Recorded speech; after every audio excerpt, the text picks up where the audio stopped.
Hello students, फिर से मेरे वीडियो लेक्चर में आप सभी का स्वागत है।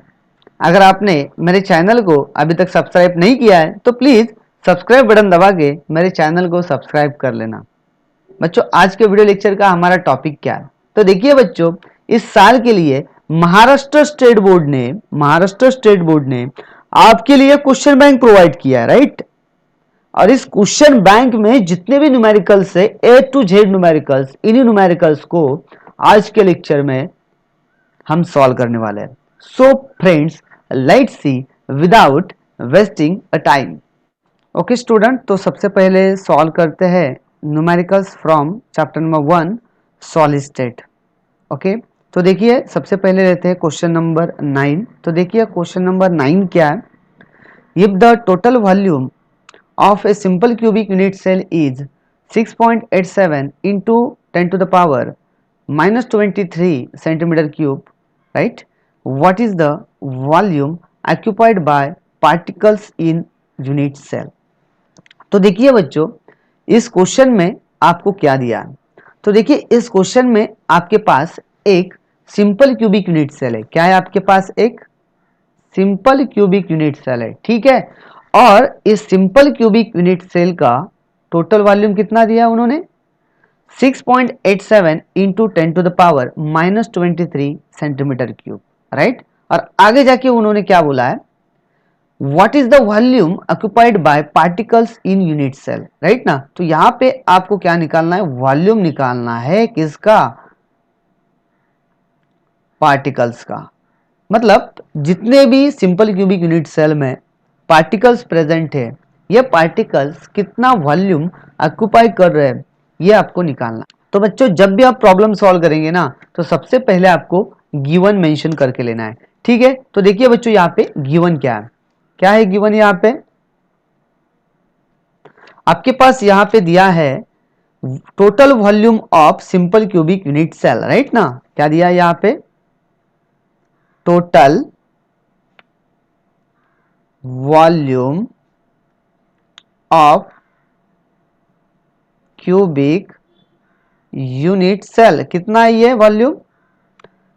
6.87 into 10 to the power minus 23 centimetre cube, right ना। ये इतना वॉल्यूम यहाँ पे उन्होंने दिया है सिंपल क्यूबिक यूनिट सेल का, ठीक है। 6.87 into 10 to the power minus 23 centimetre cube, ठीक है।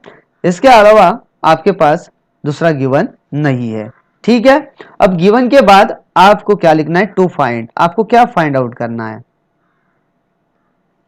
तो बच्चों, क्या यहां पे फाइंड आउट करना है आपको? देखिए यहां पे आपको फाइंड आउट करना है volume occupied by particles in unit cell. Okay, तो यहां पे लिखते टू फाइंड क्या करना हमें? Volume occupied, right, by particles in unit cell, question mark. ये आपको फाइंड आउट करना है। गिव। तो बच्चों अब आते हैं सॉल्यूशन में, ठीक है। बट सॉल्यूशन में सबसे पहले आपको क्या करना है? इस फॉर्मूले को आपको रीअरेंज करके लेना है, ठीक है। तो देखिए रीअरेंज कैसे करना है इस फॉर्मूले को? Volume, right, occupied by particles, right ना, ये तो आपको निकालना है, इज इक्वल टू क्या आएगा? Packing fraction, right, into total volume of simple cubic unit cell, right. इस वे से अरेंज करना है ये फॉर्मूले को हमें, ठीक है। Volume occupied by particles is equal to packing fraction into total volume of simple cubic unit cell. तो बच्चों आप देखिए यहाँ पे आपको करना क्या है? पैकिंग फ्रैक्शन और टोटल वॉल्यूम जो है सिंपल क्यूबिक यूनिट सेल का, इन वैल्यू को क्या कर दो? इस फॉर्मूले में सब्स्टिट्यूट कर दो और आपका आंसर निकाल दो। तो देखिए यहाँ पे पैकिंग फ्रैक्शन कितना दिया है? कितना दिया है पैकिंग फ्रैक्शन? यहाँ पे 0.5 0.524 आप कहेंगे सर ये 0.524 आपने कहां से लाया?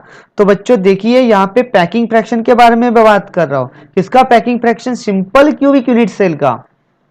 और सिंपल क्यूबिक यूनिट सेल का पैकिंग फ्रैक्शन कितना होता है? 0.524।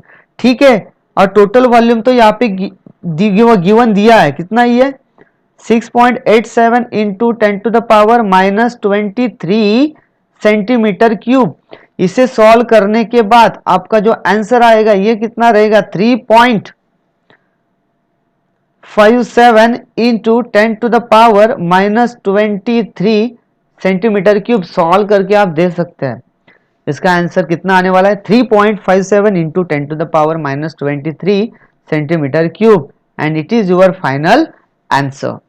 तो बच्चों देखिए, अगर आपके पास सिंपल क्यूबिक यूनिट सेल है, राइट, आपके पास सिंपल क्यूबिक यूनिट सेल है जिसका वॉल्यूम कितना है? टोटल 6.87 इंटू 10⁻⁻23 सेंटीमीटर क्यूब है, तो उसके अंदर जितने भी पार्टिकल्स रहेंगे ये कितना वॉल्यूम ऑक्यूपाई करेंगे? 3.57 इंटू 10⁻⁻23 सेंटीमीटर क्यूब। तो इस वजह से बच्चों इस न्यूमेरिकल को आपको सॉल्व करना है। तो बच्चों अगर एग्जाम में ये न्यूमेरिकल आता है तो 1 मार्क्स के लिए नहीं तो 2 मार्क्स के लिए ये क्वेश्चन आ सकता है। मिनिमम 1 मार्क्स और मैक्सिमम 2 मार्क्स के लिए ये क्वेश्चन एग्जाम में आपको पूछा जा सकता है। So okay students, so now let's C next question, question number 10 from same chapter solid state. ठीक है, तो देखिए क्वेश्चन क्या है।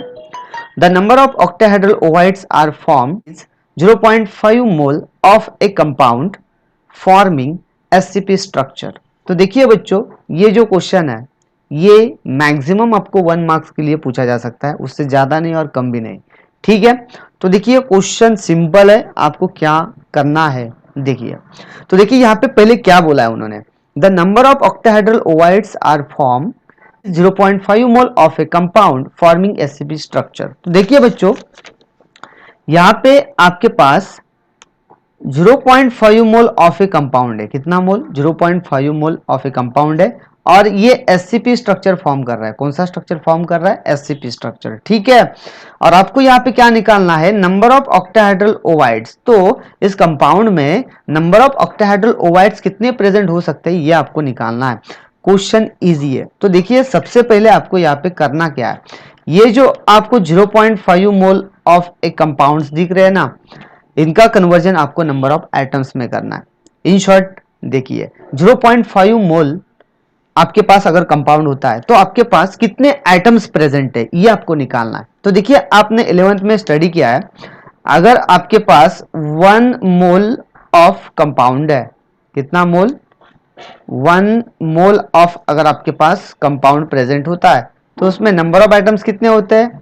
6.022 इंटू 10⁻23 एटम्स प्रेजेंट होते हैं एक मोल ऑफ कंपाउंड में। ठीक है, अब यहां पे आपके पास कितना है? 0.5 मोल ऑफ कंपाउंड है।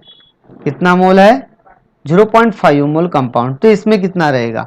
तो क्रॉस मल्टीप्लिकेशन करके आपको बताइए कितना आंसर आने वाला है?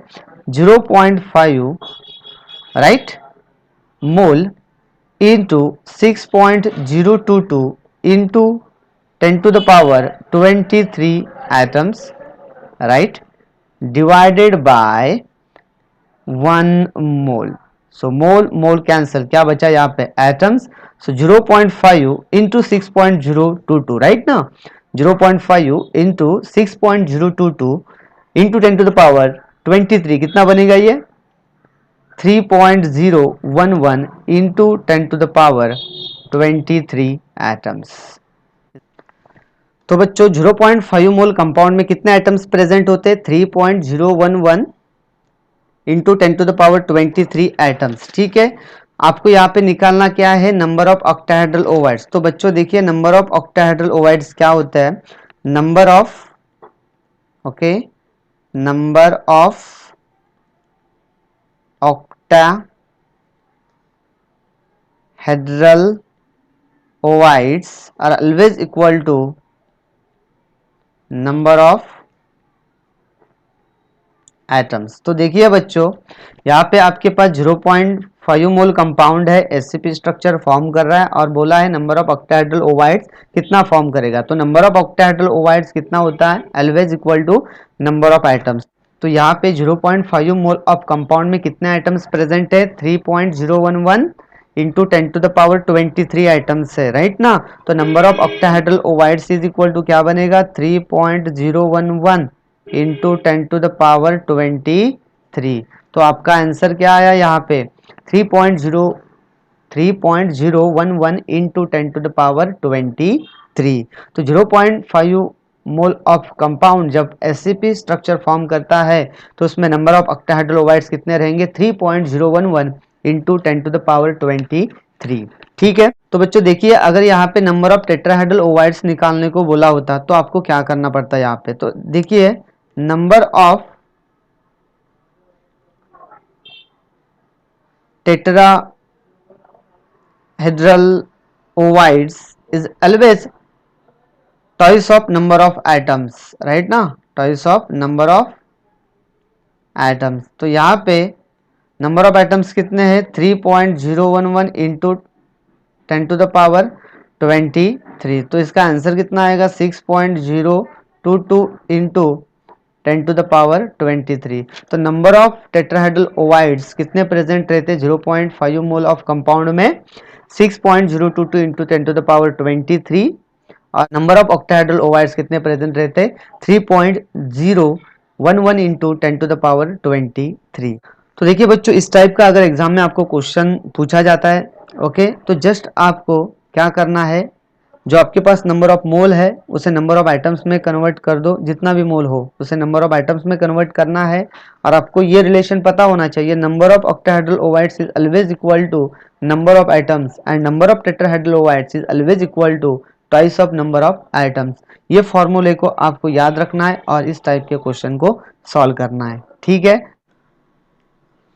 Now let's see question number 5 from same chapter solid state. 2 marks के लिए एग्जाम में ये क्वेश्चन आपको पूछा जा सकता है, उससे कम ज्यादा नहीं हो सकता, ठीक है।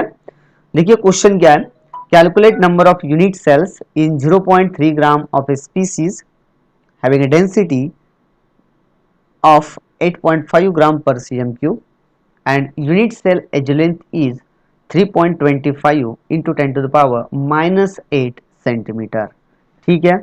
तो देखिए बच्चों, इस क्वेश्चन में हमें क्या निकालना है, नंबर ऑफ यूनिट सेल्स निकालने हैं which are present in 0.3 gram species, ठीक है, जिसका डेंसिटी है 8.5 ग्राम पर cm क्यूब और एज लेंथ है 3.25 into 10 to the power -8 centimetre, ठीक है। तो बच्चों सबसे पहले मेंशन करके लेते हैं गिवन। तो यहाँ पे क्या है गिवन हमारे पास, mass of a species, right, mass of a species. Mass of species हम x कंसिडर कर लेते हैं, ठीक है। यहाँ पे कितना दिया, ये 0.3 ग्राम, 0.3 ग्राम है, ठीक है। और यहाँ पे क्या दिया उन्होंने, डेंसिटी दिया है, राइट ना, density of unit cell. Density of unit cell को मैं d कंसिडर कर लेता हूं, क्या ये 8.5 ग्राम पर cm क्यूब, ठीक है।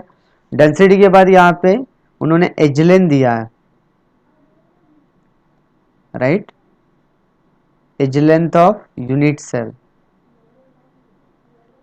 Edge length of unit cell a consider कर लेते हैं, कितना ही है 3.25 into 10 to the power -8 centimetre, ठीक है। ये है आपके गिवंस। अब गिवन के बाद हमें क्या लिखना है, टू फाइंड। क्या फाइंड आउट करना है यहाँ पे हमें फाइंड आउट करना है number of unit cell in 0.3 gram of a species, ठीक है। तो यहाँ पे लिख देते हैं number of unit cells in 0.3 gram of a species, question mark, ये हमें निकालना है। टू फाइंड के बाद आता है फॉर्मूला। तो यहाँ पे आपको कौन सा फॉर्मूला यूज करना है, तो बच्चों देखिए आपको ये फॉर्मूले का यूज करना है। Number of unit cell in x gram of metal is equal to x divided by what, density into cube of edge length. X क्या है यहाँ पे, mass of species, mass of metal, right. आपको number of unit cell in x gram of metal अगर निकालना है तो आपको ये फॉर्मूले का यूज करना होगा, ठीक है। तो बच्चों आपके पास फॉर्मूला क्या है, number of unit cells in x gram of species is equal to x, x क्या है, mass of species divided by density into cube of edge length. इस फॉर्मूले का हमें यूज करना है नंबर ऑफ यूनिट सेल निकालने के लिए, ठीक है। अब आते हैं सॉल्यूशन में। तो देखिए हमें सॉल्यूशन में क्या करके लेना है, इस फॉर्मूले को एज इट इज हमें कॉपी करके लेना है, ठीक है। तो क्या है ये, number of unit cells in x gram of species is equal to x divided by x means mass of unit cell, sorry, x stand for mass of species into density into cube of edge length। अब यहाँ पे हमें क्या करना है, mass of species, density of unit cell, edge length of unit cell, इनकी value हमें यहाँ पे पुट कर देनी है। तो देखिए यहाँ पे पुट करने के बाद आपको क्या मिलेगा,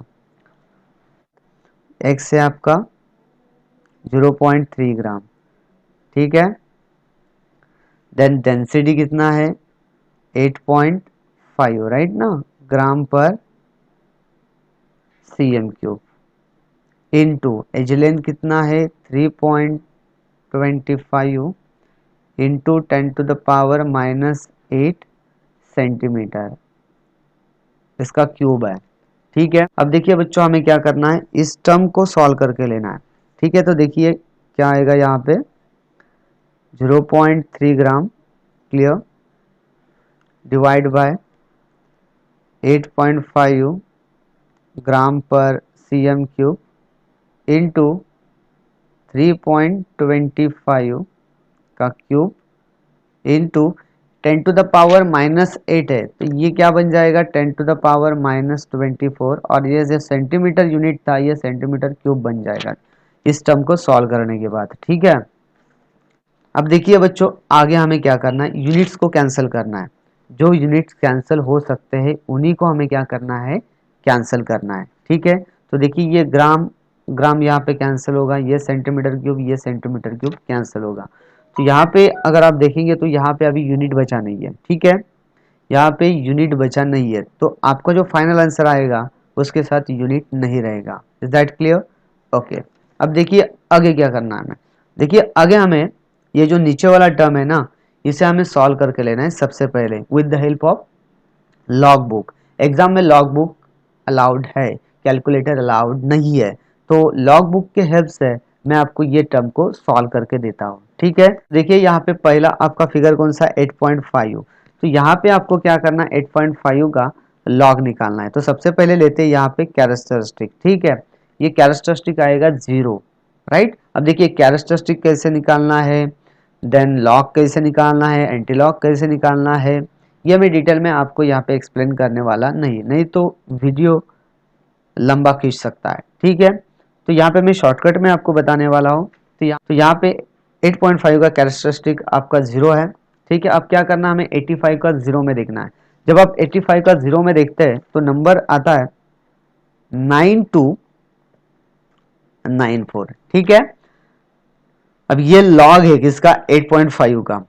आगे क्या करना हमें 3.25 का लॉग देखना है। सबसे पहले कैरेक्टरिस्टिक, इसका भी कैरेक्टरिस्टिक 0 आएगा, ठीक है। अब क्या करना हमें 32 का 5 में देखना है। 32 का जब 5 में देखते हैं तो नंबर आता है 5119, ठीक है, ये नंबर आता है। यहाँ पे 3 टाइम्स है तो यहाँ पे इसे हमें 3 टाइम कॉपी करके लेना है। 0.5119 को हमें 3 टाइम्स कॉपी करके लेना है, ठीक है। तो ये 0.5119, 0.5119। अब क्या करना है, हमें हमें इनका एडिशन करके लेना है, क्योंकि यहाँ पे ये मल्टीप्लाई हो रहा है, ठीक है। अब एडिशन करने के बाद यहाँ पे आंसर आएगा आपका डायरेक्ट, मैं लिख रहा हूँ यहाँ पे 2.4651, ये आपको नंबर मिलने वाला है, ठीक है। अब इस नंबर का हमें क्या करना है बच्चों, इस नंबर का हमें निकाल के लेना है एंटीलॉग। तो एंटीलॉग कैसे देखा जाता है, देखिए ये पॉइंट के बाद के दो नंबर लेने हैं, 0.46, ठीक है। और 0.46 का आपको एंटीलॉग में 5 और 1 में चेक करना है। अब ये चेक कैसे करना है ये आपको पता है। ये चेक करने के बाद आपको यहाँ पे नंबर मिलने वाला है 2918, ये नंबर मिलेगा आप जब आप 0.46 का 5 और में चेक करेंगे तब। ओके, यह नंबर मिलने के बाद आपको इमीडिएटली एक डिजिट के बाद कंपलसरी पॉइंट देना है, ठीक है। ये पॉइंट मैंने यहाँ पे दे दिया। अब पॉइंट देने के बाद आपको क्या करना है, इस फिगर को इस फॉर्म में लिखना है 10 टू द पावर 2। अगर यहाँ पे माइनस होता तो यहाँ पे बार 2 लिखते आप, ठीक है। अब यहाँ पे +2 है तो यहाँ पे मैंने +2 लिख दिया, 10 टू द पावर 2। तो बच्चों 8.5 इंटू 3.25 का क्यूब, इनका जब आप कैलकुलेशन करेंगे तो आपका आंसर कितना आएगा, 2.18 इंटू 10 टू द पावर 2, ठीक है। तो यहाँ पे मैं लिख देता हूँ 0.3 divide by 2.918 into 10 to the power 2 into 10 to the power -24, ठीक है। अब नेक्स्ट स्टेप में देखिए हमें क्या करना है, इस फिगर को एज इट इज जैसे है वैसे रखना है। 3 into 10 to the power -1 divided by 2.918। अब ये क्या है, 10 टू द पावर -22। अब इसे लाते हैं यहाँ पे तो ये क्या बन जाएगा, प्लस हो जाएगा। पहले -22 था, ऊपर जाने के बाद ये +22 बन जाएगा। तो ये बना 10 टू द पावर 22, ठीक है। अब देखिए नेक्स्ट स्टेप में क्या करना है, ये 10 टू द पावर -1 और ये 10 टू द पावर 22 क्या बन जाएगा, ये 3 into 10 to the power 21 divided by 2.918। तो देखिए बच्चों अब हमें क्या करना है, अब हमें इसे with the help of log book solve करना है, ठीक है। अब देखिए यहाँ पे क्या है, 3 है, तो पहले आपको क्या करना है, इसका कैरेक्टरिस्टिक निकाल के लेना है। तो 3 का कैरेक्टरिस्टिक 0 ही बनेगा, ठीक है। अब हमें क्या करना है, 30 का 0 में देखना है। जब आप 30 का 0 में देखते हैं तो आपको नंबर मिलता है 4771, ठीक है। ये हो गया कंप्लीट। अब नेक्स्ट नेक्स्ट नंबर क्या है, 2.918। अब यहाँ पे क्या करना है, हमें कैरेक्टरिस्टिक निकालना है। तो यहाँ पे भी इसका कैरेक्टरिस्टिक 0 ही आएगा। अब हमें क्या करना है, 29 का 18 में देखना है, 29 का 18 में लॉग में देखना है। 29 का जब आप 18 में देखते हैं लॉग में तो नंबर मिलता है आपको 4641, ठीक है।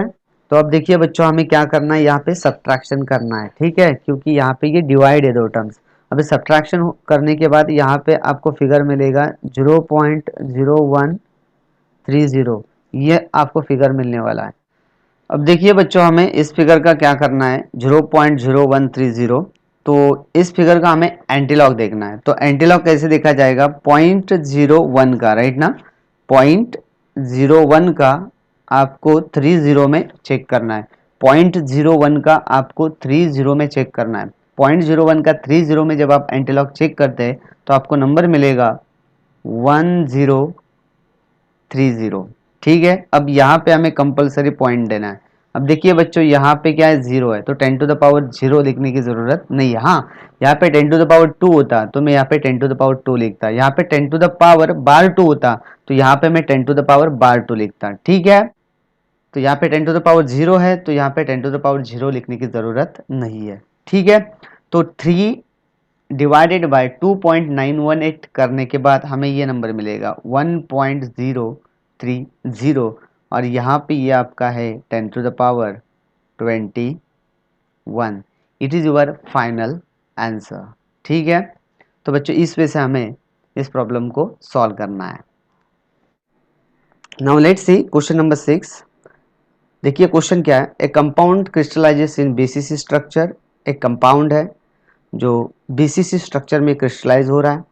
What is unit cell edge length, unit cell का एज लेंथ निकालना है। If diameter of its atom is 120 picometre, यहाँ पे एक एटम दिया है उसका डायमीटर कितना है 120 पिकोमीटर है। ठीक है, तो बच्चों सबसे पहले हमें मेंशन करके लेना है गिवंस को, राइट। तो देखिए बच्चों यहाँ पे हमारे पास गिवन क्या है, यहाँ पे हमारे पास टाइप ऑफ यूनिट सेल है, टाइप ऑफ यूनिट सेल है। कौन सा है type of unit cell, is BCC structure. ठीक है, नेक्स्ट क्या दिया है गिवन, डायमीटर दिया है एटम का, डायमीटर ऑफ एटम कितना दिया उन्होंने, diameter of atom 120 picometre, picometre में दिया है बच्चों। अगर पिकोमीटर में रेडियस डायमीटर दिया जाता है, ओके, तो आपको उसका कन्वर्जन सेंटीमीटर में करके लेना है। तो देखिए पिकोमीटर का सेंटीमीटर में कैसे कन्वर्ट करना है, जस्ट ये 120 के आगे हमें 10 टू द पावर -10 लगा के देना है। ठीक है, ये हो जाएगा आपका सेंटीमीटर। पिकोमीटर का कन्वर्जन सेंटीमीटर में आपको 10 टू द पावर -10 लगा के करना है। ठीक है, ये तो हो गई आपकी गिवन। अब गिवन के बाद क्या लिखना है हमें, to find. Okay, to find क्या करना है यहाँ पे, टू फाइंड हमें यहाँ पे हमें टू फाइंड क्या करना है, edge length, right, of unit cell. कौन सा यूनिट सेल है यहाँ पे हमारे पास, बीसीसी। अब देखिए एज लेंथ अब क्या कंसीडर करते, ए कंसीडर करते। ठीक है, ये क्वेश्चन मार्क, तो ये हमें बच्चों फाइंड आउट करना है। अब इसके लिए हमारे पास फॉर्मूला कौन सा अवेलेबल है, देखिए फॉर्मूला कौन सा है हमारे पास। देखिए आपके पास है BCC type of unit cell, for BCC unit cell. अगर आपके पास बीसीसी यूनिट सेल है तो इसका रेडियस क्या होता है, radius is equal to square root of 3 into a means edge length divided by 4। ठीक है, तो देखिए बच्चों ये फॉर्मूला है, इस फॉर्मूले का हम यूज करने वाले हैं edge length of unit cell निकालने के लिए। ठीक है, अब फॉर्मूले के बाद हमें आना है सॉल्यूशन में। ठीक है, तो अब देखिए सॉल्यूशन में हमें क्या करना है, सॉल्यूशन में सबसे पहले हमें ये फॉर्मूले को रीअरेंज करके लेना है। तो रीअरेंज करने के बाद फॉर्मूला देखिए क्या आएगा, ए इज इक्वल टू, हमें ए निकालना है। ठीक है, a is equal to 4 into r divided by square root of 3। तो ये फॉर्मूला आएगा आपका रीअरेंज करने के बाद। अब देखिए हमारे पास आर अवेलेबल है क्या, R means radius of atom, radius of atom हमारे पास गिवन नहीं है। हमारे पास क्या गिवन है, diameter of an atom 120 into 10 to the power -10 centimetre है। तो बच्चों सबसे पहले हमें इस रेडियस को निकालना होगा, रेडियस ऑफ एटम निकालना होगा। तो देखिए रेडियस ऑफ एटम कैसे निकाला जाता है, radius of atom is equal to diameter of atom, atom का जो डायमीटर होता है वो diameter of an atom divided by 2।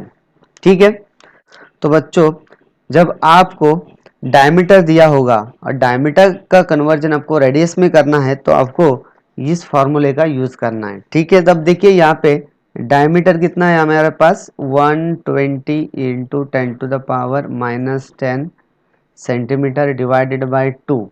तो इसे सॉल्व करने के बाद कितना आएगा answer, 60 into 10 to the power -10 centimetre. ये है आपका रेडियस ऑफ एन एटम। अब देखिए इसे हमें क्या पे पुट करना है, इस फॉर्मूले में पुट कर देना है। ठीक है, अब देखिए पुट करने के बाद हमें क्या मिलेगा, a is equal to 4 into 60 into 10 to the power -10 centimetre divided by square root of 3। ठीक है, अब क्या करके लेते हैं, इस 4 से 60 को मल्टीप्लाई करके लेते हैं तो कितना आएगा, ये 240 into 10 to the power -10 centimetre. और स्क्वायर रूट ऑफ 3 निकाल के लेते हैं। स्क्वायर रूट ऑफ 3 कितना होता है? 1.732 होता है। ठीक है, अब हमें क्या करना है? 240 डिवाइडेड बाय 1.732 इंटू 10⁻⁻10 सेंटीमीटर। अब ये जो आपको टर्म दिख रहा है ना, इसे हम with the help of log book solve करके लेते हैं। तो पहला फिगर क्या है आपके पास? 240 है, तो पहले हमें 240 का कैरेक्टरिस्टिक निकाल के लेना पड़ेगा। इसका कैरेक्टरिस्टिक कितना आएगा? 2, राइट। और आपको क्या करना है? जस्ट 24 का जीरो में चेक करना है। 24 का जब आप जीरो में चेक करते हैं तो आपको कितना मिलेगा? 3802 मिलेगा। 3802 नंबर मिलेगा 24 का जब जीरो में चेक करते हैं। ठीक है, अब यहाँ पे डिवाइड है तो यहाँ पे ये माइनस करना है। नेक्स्ट फिगर क्या है? देखिए 1.732। अब इसका कैरेक्टरिस्टिक कितना होगा? 0 होगा। अब क्या करना है आपको? 70 का 32 में चेक करना है। 70 का 32 में जब आप चेक करते हैं तो आपको नंबर मिलेगा 2385। ठीक है, अब क्या करना है? हमें इनका सब्ट्रैक्शन करना है। सब्ट्रैक्शन करने के बाद मैं डायरेक्टली यहाँ पे आंसर लिख रहा हूँ 2.1417। ये आपको फिगर मिलने वाला है। अब इसका क्या करना है? इसका बच्चों हमें देखना है एंटीलॉग। तो एंटीलॉग इसका देखा जाएगा 0.24 का 17 में। ओके, जब 0.14 का 17 में आप चेक करते हैं तो आपको नंबर देखिए कितना मिलता है? 1384। अब एंटीलॉग में चेक करके ये देख सकते हैं। ठीक है, 1384। अब क्या करना है? यहाँ पे आपको कंपलसरी पॉइंट देना है और इसे लिखना हमें इस फॉर्म में 10⁻²। ठीक है, तो बच्चों ये टर्म को सॉल्व करने के बाद आपको ये आंसर मिलने वाला है। तो यहाँ पे मैं डायरेक्टली लिख देता हूँ 1.384 इंटू 10⁻²।